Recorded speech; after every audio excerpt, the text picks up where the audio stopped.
All right, everyone, welcome back into another props video. Going to be jumping into the top prop bets for the Thursday games in March Madness. Now, we're mostly going to be concentrated on PrizePicks because they are the only site that's giving us fantasy score lines right now, but we will be touching on some underdog prop bets as well because they are giving us some pretty decent standard lines as well. Going to be the game-by-game breakdown. Let's go ahead and start off with the first game.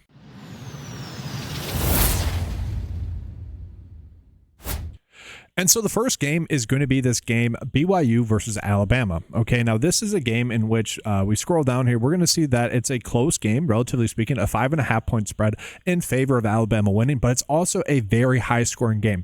Among the Thursday games, this is going to be the highest scoring game, in some cases by like 20. This is a very high scoring game. And so initially when I saw these BYU lines where we're favoring the over fantasy score, I was like, no, I don't really see that as a good spot for us to get to, simply because these two BYU players and the whole BYU team is simply coming in off of too hot of a day shooting against the Wisconsin Badgers. Now, the Badgers are, kind of a poor basketball team. That has happened a bunch where other teams have been able to score 80 plus points against them. And so just naturally, I was like, in my head, I'm like, this is a spot where BYU, I would probably rather want to be betting on some of their unders. But really what we're going to see across the board is most of the over bets for BYU are going to be spots where we're probably just attacking their overs. Now, we do have some under bets you can attack as well if you guys want to go that route, but in some cases the projection data also likes the over there as well. So I do think our best bet is to probably chase maybe some game stacks here. Let's just take a peek at these two. And so looking at this bet, looking at the game, like, it does somewhat worry me in that sense that we are probably attacking two players that simply got pretty hot shooting the basketball, as well as the whole team, and they could have a bad day shooting, and maybe Alabama, honestly, it just ends up blowing them out. I think that's the side I would want to be on more, is probably Bama to cover at 5.5, and maybe even betting on the under, simply because you look at that game against Wisconsin, it's just they were so hot shooting the basketball. It's just tough for me to imagine them being able to follow that up, especially with the time off, almost not a week off, but several days off now. They have time to cool down now. And then we also are getting Richie Saunders for over his fantasy score of 28.5. Now, he's typically a little bit more of a consistent player here in terms of getting to or around his fantasy scoreline, so I'm a little bit more inclined to chase some of his fantasy scorelines. These are the two best bets really that we have on the slate as a whole for Thursday, but specifically for this game as well. So we are going to be getting some action to them. I just might not get as much volume to these. If you guys watched the props videos from last week, I kind of mentioned on Saturday and Thursday that these are some bets that are obviously the best bets on the board. They all hit at their expected rates. They were just bets in which I didn't think we were going to have that like massive uptick, in the sense that the bets would hit at more of their expected rates. If you guys watched the video on Sunday, that's exactly what happened. The top prop bet missed in Jefferson, and then basically all the rest of the bets ended up hitting. So it ended up being a pretty darn good day on Sunday. I kind of expect at least these bets and some of the bets that we're getting on Thursday to be more of the Saturday slates, where we're going to have bets that miss, and it's going to be tougher to establish which one those are. As always, we just want to put our best foot forward and chase the best prop bets that we have, and these are the two BYU prop bets. Now from there, we can go ahead and jump on into some of the Bama prop bets. Mark Sears for under his fantasy score was one of the better bets that we did have on Sunday. He ended up really struggling in that game. That ended up being a pretty darn easy hit, and he is someone that once we pull up his game log, you're going to notice that he has been struggling somewhat recently as well. So these under points and assists, I don't mind. The projection data also agrees. So not the biggest edges. Typically speaking, we want to be attacking bets that have a 54% likelihood or better hit. Again, that's the whole point of betting on PrizePicks or Underdog, is that mathematically we're getting an edge on them in the long term. Okay, so chasing some of these bets that have an under 53% likelihood, not as likely to hit. But at the same time, I know it's a Thursday. We want to be getting some exposure to just those games in general. If you guys want to stack a game, I don't mind these two. We'll take a peek at them. So I do find it interesting just right out the bat that some people are betting on his points. There's a high plethora of them. I'm assuming they're betting on his under points at 20. Okay, so very interesting there. We have about almost 3K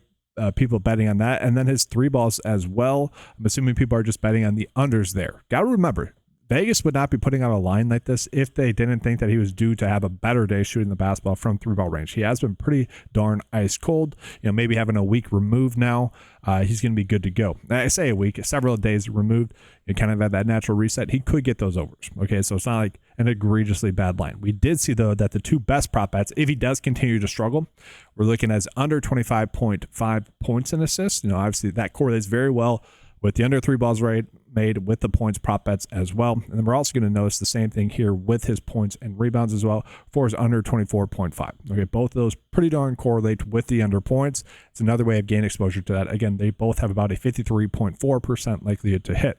And then we are getting some other Alabama prop bets that we'll just go ahead and take a peek at as well. So we got Grant Nelson for under his rebounds and assists. And we pulled that one up. We are going to notice that last game had 8 against St. Mary's, but other than that, or had 10 against St. Mary's, but other than that, really kind of getting the unders. The issue that I have here is that I think Alabama's going to win. They are favored by, or they're the favorites by 5.5 points as well.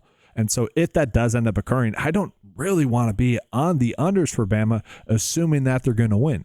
Now, that's kind of the issue that we have now. They can still win with players getting their unders. I get that, but it's a weird spot. And so the only decent over bet that we have for Bama is going to be this one here for over 5.5 rebounds. Again, last game against St. Mary's did not get the over, but pretty darn consistent here, especially over the last 4 games. So don't hate it. Not exactly a bet that we need to be going out of our way to target as well. And then I do just want to jump back into kind of the game log for like some of the players. So Mark Sears clearly just has been shooting the basketball terribly, okay? Over the last few games, just has not been able to hit a 3-ball, right? We get that, okay? And that's simply, I think, why he hasn't been shooting the 3 balls as much recently as well. We see games where he shoots 11 3-balls and such. So again, that does feel like a little bit of a trap. They're trying to get you with the 2.5 3-balls. And then I do just want to talk about BYU as well. So like for Saunders, he is someone that can be prone to getting into a little bit of foul trouble. We see 4 fouls in this game here, where only ended up playing. Well, he played 29 minutes in that game, not too crazy. But in this game here against Utah, 4 fouls, only ended up playing 24 minutes. Obviously, that does dictate his likelihood or not to be able to get the over. And then one other thing for Egger here is he does have a lot of turnovers as well. So that's a little bit of a concern. And he really isn't negating his turnovers with some blocks and steals. So it is an interesting line. We are really betting on him to have a lot of assists and to really have a better day shooting the basketball as well. And hopefully those hopefully those blocks and steals are a little bit higher in terms of total points than his turnovers. So it is worth calling that up. But again, high scoring game, that's more of the bet with those 2 overs for BYU. So now we go ahead and get into the next game here. We got Maryland versus Florida. Okay, this is a game where, again, looking at that last game, significantly a lower scoring game. We also are going to see that Florida is going to be favored to win by 6.5 points in this game as well. The thing that we are seeing here is we are getting a couple of really good bets here with the unders here. So we got Gillespie for under his fantasy score of 30.5. That's more of a bet. Again, mostly I would say because of the under and the potential chance that obviously Florida could win by 6.5 points. Probably not going to get those end of the game free throws that maybe winning teams end up getting. But we also are seeing Walter Clayton Jr. for under his points and assists here as well, which is an interesting line. We look at the projection data. That does light the under as well. Now, when we look at Gillespie's game log, we're not going to really like it, right, for the under 30.5 for his fantasy score. But also, we kind of do the more we look at it because we are seeing some consistency there. And that's really what I want to see there is just consistency in the production, where if Vegas is telling us to bet the under, they're likely going to be more right in those spots because he's very consistent. So if they're saying he's going to get the under because Florida's a little bit more of a difficult matchup for him, I'm more on par with betting the under then. So I think we're fine with that. Now, an interesting bet with that is that Julian Reese for his over fantasy score is another bet we could potentially be targeting. I would say that those 2 bets together do correlate. I just don't know if I necessarily want to do that. I like to be able to bet on games where we can game stack in the sense that, I think this game is going to be higher scoring than what Vegas thinks. Let's do that. Or with the BYU players game with their fantasy score, I would have been more inclined had the data told us that the under was a 54% likelihood to better hit. I would have been much more inclined to bet on those 2 together as a stack because, again, I just don't see them playing as good as they did against Wisconsin, against Alabama. So it does feel like here with the Maryland players where you kind of have to pick and choose which one you would want to be on. And Reese is someone who also has been pretty darn consistent as well. So just going back to it, if Vegas is telling us he's going to get his over here, I'm much more inclined to probably bet on that one there as well. So decent bets there. And then we also had the Walter Clayton Jr. one, which has a 54% likelihood or better to hit. Now, obviously, he has been someone that has been crushing lately. Okay, but again, just going back to that consistency thing, you take away a bucket in literally 4 of those games, and he's not getting the over here in all of them, right? So that's pretty crazy, and maybe that's just what is being expected here given this matchup with Maryland. That could be the case. If we just take a peek at the opponent rank on like something like DraftKings, we are going to notice it is a more difficult matchup for opposing bigs, and I would assume that's basically what we are seeing here. I don't know if we necessarily need to worry about him getting into foul trouble, but it is worth calling out. Against UConn, did get 4 fouls, did have 5 turnovers as well, so for what that's worth, pretty efficient shooting the basketball as well. I did mention the potential for those teams at the end of games to get some free throws there to get their overs. That would be my concern here. I think we'll probably have a good chance of getting the under here up until the last minute, and then we'll see if the ball falls in his hand. If again they are going to win by 6.5 points, he could be a player that gets some free throws at the end of the game. Now, from there, we are getting plenty of other prop bets that we could target as well. I'll just scroll through them. If you guys like any of these, you can place them. But I touched on the top 3 prop bets there, and I feel the most comfortable getting to those top 3. So no real reason to force it. Let's go ahead and jump on into the next game. So now we go ahead and get on into the next game, guys. We got Arizona versus Duke. 2 of the teams that were very likely to make it to the Sweet 16, and they both ended up doing so.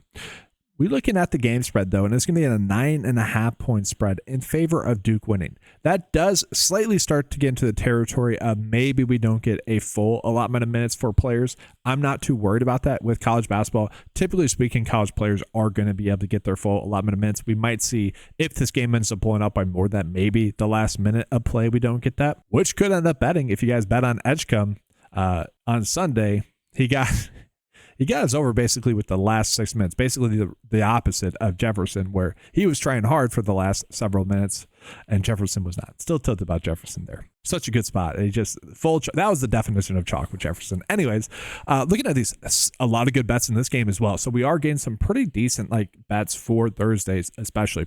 Let's start off with the Arizona prop bets.